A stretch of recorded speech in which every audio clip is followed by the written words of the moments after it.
Nalongo Kitone Senga munnange lekera okozesa relationship ya Nsambya ne Mirembe okulwana entalozo. Oli mukyala mukulu azaala obuzaza abaana bano kyensubira obulungi nti ne bwoba oyagala kubatuuza osobola. Wakolako ku bisaakaati by'abakyala olwo experience gy'olina mu basajja okukulekawo n'ebirala.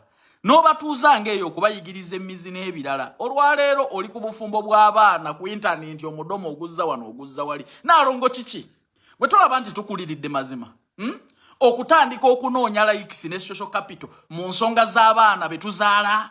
Ebintu bino tebyandibadde wano Nalongo gwe yabitandika mu interview. Gwe yabisettinga mu mawulire n'okutandika okukola bu live ne interview ng'oyogera ku nsonga z'abaana ez'obufumbo nga nawe gwakulema. Nalongo oyina omusajja. Lwaki olwanyisa bakyala banno Nalongo Kitone? Nalongo Kitone lwaki olwanyisa bakyala banno Mirembe yakola ki? Olwalira ensonga zino tezandibadde wano. Tebyandibadde bwe biti. N'olyoka ositula mukyala munno n'olyoka omukolo oti n'omwogerera bino na bino. Nalongo bawo yani. Ofumba maka gani era ewani bazeewo yani. Nalongo. Ku experience gy'olina mu basajja naawe okyanenya omukazi yonna okola decision. Nalongo njogera naawe tukuliridde. Tunaalabika tutya nga tunoonya likes ne trending mu baana be tuzaala. Internet bw'eba yakuboola weeyambule Nalongo tujja kuteekako likes. Nagerekeraawo okuzunza mudomo ku baana b'ozaala. Nalongo Nsambya ne Mirembe ozaala bazaaze tukuliridde. Bayito batuuze singa wakola ekyo ng'omukyala akola n'ebisaakaati n'ebivulu by'abakyala. Kati ate Nalongo kankubuuze. Wano otunda eddagala ly'okusika ennankani simanye ery'ebigaaga eryaki. Toyinaayo ddagala lizza bufumbo. Otandika okulerejja n'okusparkinga relationship eziganye mu mawulire. Nalongo weddeko saagala kulaba mu bintu bino. Ate naawe full figure njijja. Nze senga munnammwe tukuliridde tuyina ensonga ze tuyina okulaba nti kati eno esusse emyaka okubeera mu mawulire nga ffe abagiridinga. Abaagala okugenda ebweru kwata peni n'olupapula. Emirimu weegiri. Asente oteekamu nga visa ekuli mu ngalo. Abaana ab'obuwala n'ab'obulenzi okuva ku myaka 21 paka emyaka 4. Mugenda kukola bwa kirina Dubai bisaye bya nnyonyi malwaliro masomero na mizikiti gya gavumenti. Saudi Arabia amahoteli weegali kudu yakomyewo. Mugenda kuweereza bimu biyungu nga ba waiter ne ba waitress kuweereza abantu mmere kwaniriza abantu $1,700,000. Bakusuza bakulisa bakujjanja bakirina kamwana nonyako ku noti 7,7,7,6,21,5 oba noti 7,6,5,2,4,18. Calvin Kayanja ogenda kuba omufuna buterevu. Gwe Mirembe kankubuulira ojja kunoonya omusajja akubule. Musajja ki gw'ogenda okwagala Mirembe atalina bizibu? Musajja baliwa? Musajja ki gw'ogenda okusanga atalina bizibu? Mirembe. Leero ovuma Nsambya nti si mukomole. Tawera. Musiyazi. Ojja gwa ku musajja nga musezi. Ojagwa ku musajja nga akeera kukuba buli kumacha. Kati baizawo Junior kakubuuze. Mu maaso ko njukira ebintu bino nagano okubeera ne side abantu abona mikwano gyange. Mu maaso ko feature ya kana kawala bakaita kani Mirembe. Olaba ebigambo bino fuufuga bye yayogedde. Feature y'omwana oyo mu maaso ke ejja kubeera etya. Soka yagambye omuwala babadde bamuzina mu kabina. Ekyo kimu kyonoona kalya y'omwana eri society. Ekirala ne bavaayo ne bagamba nti maama we si amuzaala ne bavuma maama we ne bavuma baganda we ne bavuma buli kimu. Katono gw'otaddeyo ng'akuwolereza aba akusse mu abanyankole bakiyita nti yakuyita omunsi oba wakane mu kibira.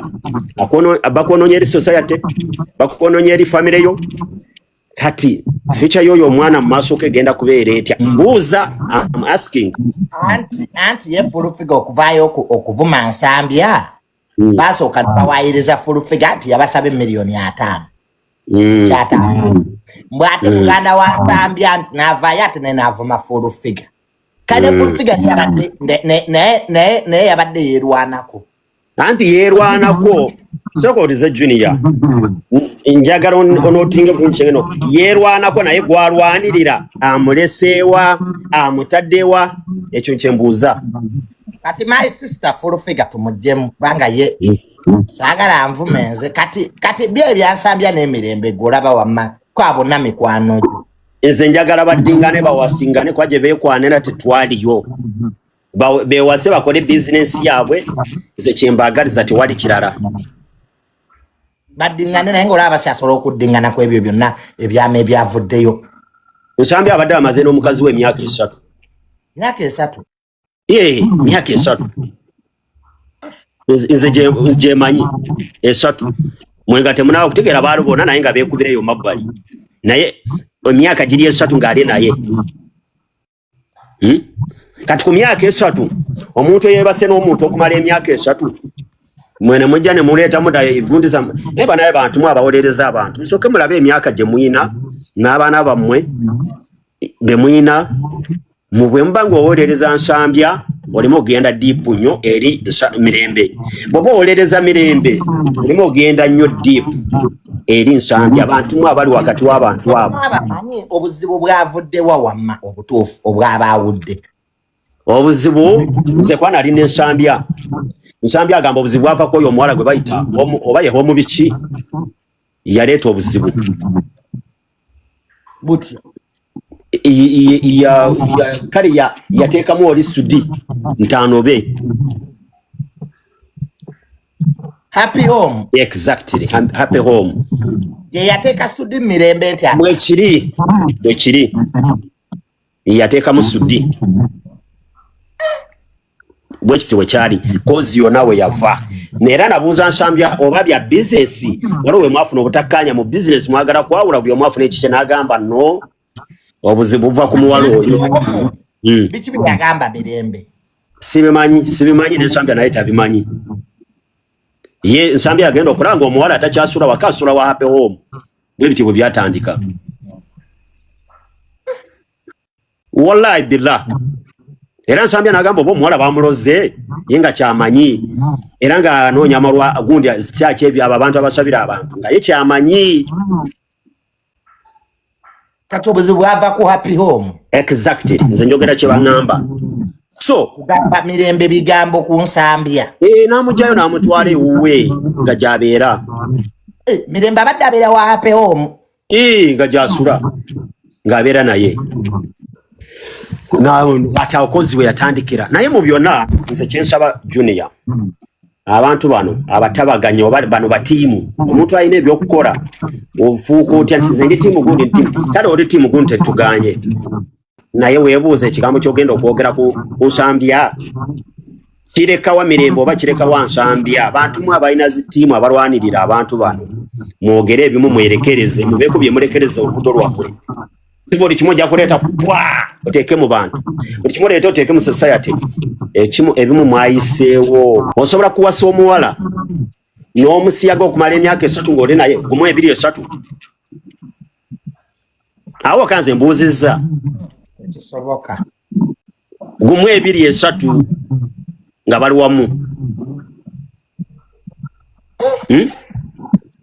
so baganda bange gwoyinza okulaba nti wayogeddeko Nsambya n'omuteekako ekintu ekyo naye obukya buziba buno bwenkanya omwana n'ennyina Katonda ayinza okisasulira ku mwana wo oba na ritaani n'agiza n'ekuddako Junior tosobola kungamba nti Nsambya yeewase ne Mirembe emyaka 3 bali wamu bayawukanye mujjo ne mwezi gunaba kuggwa n'ovaayo nga gwabatabaganya oba alina tiimu gy'oyina n'oyogera ebigambo ebyenkana bwe bityo mu society nti onoonya kusinga bakulage nti okuba nnyo ekintu ekyo kibi Nsambya oba oli kumwonoonera erinnya ate n'omuwala gw'oli kwolereza oli kumunyika mu nsi wamini oli kumunyika gundi oli kumukuba okwolereza akuba tekukyaliwo obeera obavunza bonna ekyokubiri mbu Nsambya si mukomole ekyokuba omukomole eyo si point y'abantu bonna si bakomole abasinga buli omu waddembe buli omu yamanyi bwa handling obulamu bwe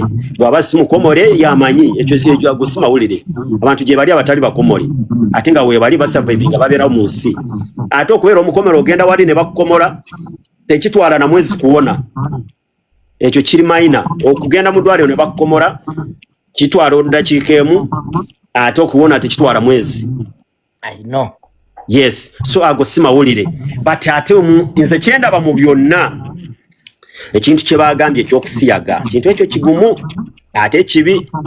Naye Junior bwenzijewo ne nkugamba nti nsambya musiyazi yansiyaga mu kabina n'akwata abantu ne bansibira ku kitanda ne bansiyaga emabega ng'okigambye muntu ogwe Junior n'ojja ku internet n'okyogera kiba kitegeeza ki? That means bano ba messenger gwobawa ebigambo ne babireeta gwo wandiise ekiwandiiko ekyafuluma nga kiriko kampani yosigamba nti balooya be bakutumye owandiika ekiwandiiko mwete okitegeera naye ng'ekiwandiiko kya kampani Mirembe n'okubako ne sitampu mbwawo mwawukanye.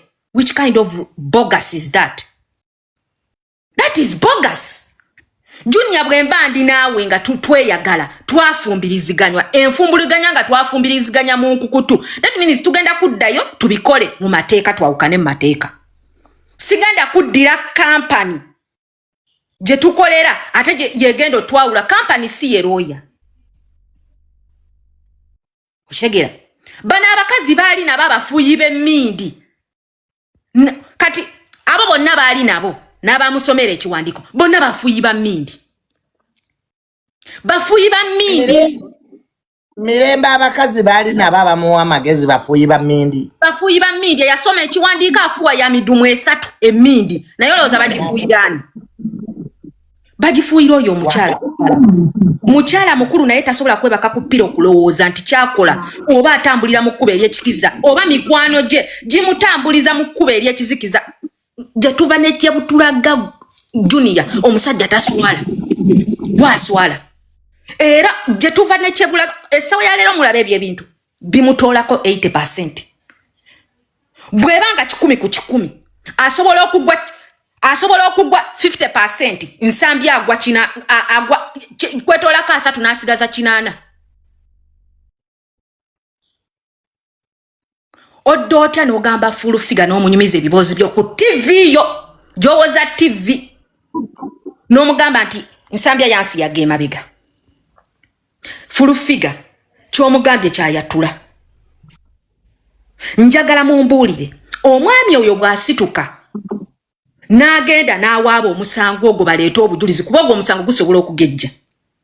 N'agenda mu mateeka n'abagamba njagala mundage we nasiyaga omukyala oyo oba evidence yonna. Bikomawa Junior. Bikomawa. Okimanyi oyo omukyala asobola okuluzinga buli kimu kyalina ng'ate ebintu bye abikoze okuva ku scratch. People, women get mudde mu senses gwe mukyala. You are old enough. Come back into your senses. Okedde kumacho tandikiseka business ko abantu bakwagadde. Eno media ekuwamu. Bakadama bano balaba babadde bagula peya 10 ez'amasuuka bagulira ebika byabwe bagulira ba boyfriend. Ogwo guba mukisa. Guba mukisa. Naye ogwo mukyala weggalidde omukisa oguggala. Ne bakyala banna abakusudia bali kukuba kalatti mu nyumba zaabwe. Bali kukuba kalatti mu nyumba zaabwe. Omukisa gobagaga full figure agenzo kusemberera ng'alabye kyoyokyezza kimala ate akwongeza kuokisa kubanga kati wabadde ebyebisiyaga tebinavayo full figure biyingiddemu ebisiyaga bitandise mugana kuddamu muleeta obutemu bigende mu kooti byolekere mu kooti omusango gulandage. Ku media tujja kwogera naye who loses and who gains. Ku media tujja kwogera ebintu bya muliko gwe mukyala you have a business. Fa abantu abalasana kuno ku media abasinga tetuyina business. Abantu ba bloga bowa amawulire abamu tebalina business eri worth your business. Who loses? It is you as a woman. Who loses dignity? It is you, Mirembe, who loses dignity. Please, muchala, wake up. Leave the money to be. Don't accuse that man. You reap what you sow. You reap what you sow.